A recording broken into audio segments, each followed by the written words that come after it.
खौफ में Israel, Iran का एटम बम तैयार। बातें और दावे तो बहुत दिनों से हो रहे हैं कि ईरान इजराइल से हमास चीफ इस्माइल हानिया के बदला जरूर लेगा, लेकिन हमास चीफ हानिया की हत्या के 16 दिन बाद भी ईरान ने इजराइल पर एक भी गोली अभी तक नहीं चलाई है। आखिर ईरान इतना ज्यादा वक्त इजराइल पर हमला करने में क्यों लगा रहा है? इस सवाल का एक जवाब ये है कि ईरान इजराइल पर बहुत बड़ा परमाणु हमला करना चाहता है ताकि इजराइल को दोबारा हमला करने का मौका ही ना मिले। ईरान से जुड़े इस सनसनीखेज खबर ने इजराइल के होश उड़ा दिए हैं। प्रधानमंत्री नेतन्याहू से लेकर अमेरिकी राष्ट्रपति बाइडेन तक ईरान की एटमी तैयारी से भौचक्के रह गए हैं। इंटरनेशनल मीडिया में छन छन करा रही खबरों से पता चला है कि ईरान इजराइल पर बड़ा हमला करने से पहले एक जबरदस्त परमाणु धमाका करने जा रहा है ताकि इजराइल और उसके दोस्तों को साफ संदेश दिया जा सके कि अगर ईरान को इजराइल ने दूसरा गाजा बनाने की कोशिश की तो ईरान इजराइल को परमाणु बम की आग में भस्म कर देगा। जरा देखिए ईरान के परमाणु हमले को लेकर क्या तैयारियां चल रही हैं।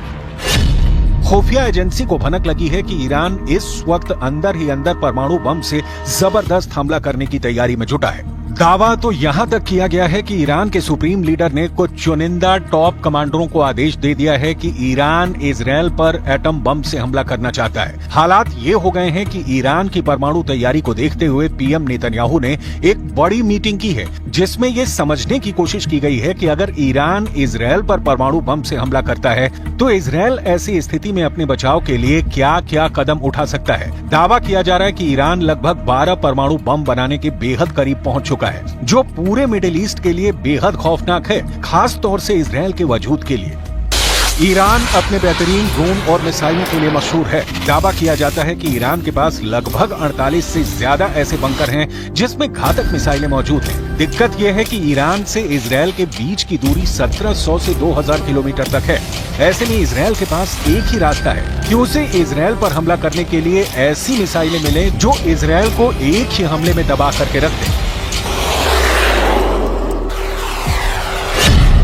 इसी जरूरत को ध्यान में रखकर ईरान ने अभी तक इजराइल पर घातक हमला नहीं किया है, क्योंकि चीन और रूस ने ईरान को बड़े हमला करने से पहले पूरी तैयारी करने को कहा है। खास तौर से ईरान को 2000 किलोमीटर तक मार करने वाली ऐसी मिसाइलों से रूस और चीन लैस करना चाहते हैं जो इजराइल को बचने का मौका ही ना दे।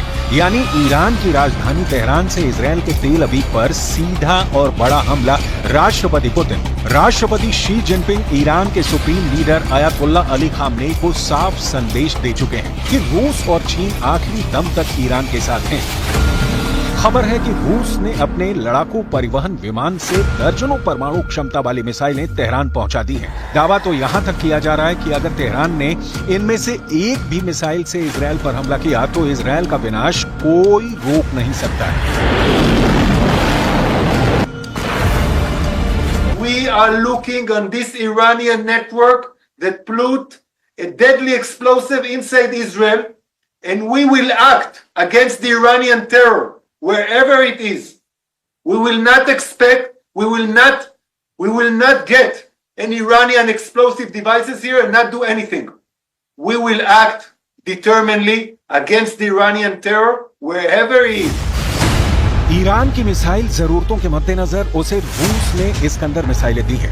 ईरान को इजराइल तक पहुंचने के लिए लगभग 1200 किलोमीटर की मारक क्षमता वाली मिसाइलों की आवश्यकता है, जबकि इस्कंदर सिस्टम की मारक क्षमता 500 किलोमीटर तक है। लेकिन रूस ने ईरान को जो इस्कंदर मिसाइल दी है वो लेटेस्ट वर्जन की है। इजरायली मीडिया के मुताबिक रूस ने ईरान को 1500 किलोमीटर तक हमला करने वाली R-500 क्रूज मिसाइलों के साथ इस्कंदर के सिस्टम दिया है, जो ईरान को जबरदस्त मिसाइल पावर दे रहा है। इस्कंदर के लंबी दूरी तक मार करने वाली परमाणु क्षमता वाली मिसाइल है। इसके अलावा रूस का मरमंग्स BN सिस्टम ईरान को दिया गया है। इजरायली विदेश मंत्री इजराइल काट्ज का साफ कहना है कि ईरान इजराइल पर बहुत बड़े हमले का प्लान बना चुका है। यानी ईरान अब रूसी मिसाइलों से इजराइल पर हमला करने जा रहा है।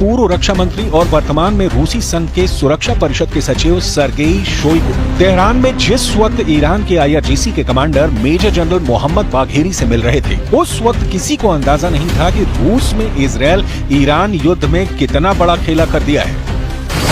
इजरायली मीडिया के दावों के मुताबिक ईरान की राजधानी तेहरान में गुप्त मीटिंग हुई है, जिसमें रूस ने तुरंत ही ईरान की सभी मांगे मान ली हैं। दावा किया गया है कि रूस की तरफ से पूर्व रक्षा मंत्री सर्गेई शोइगु ने IRGC के top commander major general Mohammad Bagheri की और उन्हें परमाणु क्षमता वाली मिसाइलें देने का रास्ता साफ कर दिया है। दावा किया जा रहा है कि राष्ट्रपति पुतिन के आदेश के बाद सैन्य परिवहन विमान IL-76 ने रूस से उड़ान भरी, जिसने ईरान के गुप्त ठिकाने पर रूसी इस्कंदर मिसाइलों को ईरान पहुंचा दिया है। इसके अलावा रूस ने ईरान को उपग्रह नेविगेशन सिस्टम मरमंग्स BNEWS भी दिया है। रूस की इस्कंदर परमाणु क्षमता वाली मिसाइल कुछ मिनट में ही तैयार की जा सकती है। इस मिसाइल के मिलने से ईरान अब इजरायल में घुसकर कभी भी इस्कंदर मिसाइल से हमला कर सकता है, जबकि रूस का उपग्रह नेविगेशन सिस्टम मरमंग्स BNEWS ईरान को ऐसी क्षमता देगा कि इजरायल के लड़ाकू जेट और मिसाइलें हमला तक नहीं कर पाएंगी।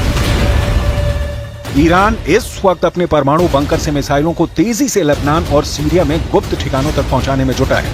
IRGC के टॉप कमांडरों को साफ आदेश है कि कम से कम मूवमेंट की जाए, इजरायल के जासूसी नेटवर्क को चकमा देते हुए मिसाइलों को अड्डों पर पहुंचाया जाए। खबर तो ये भी है कि रूस के कुछ कमांडर गुप्त तरीके से ईरान की जबरदस्त मदद कर रहे हैं।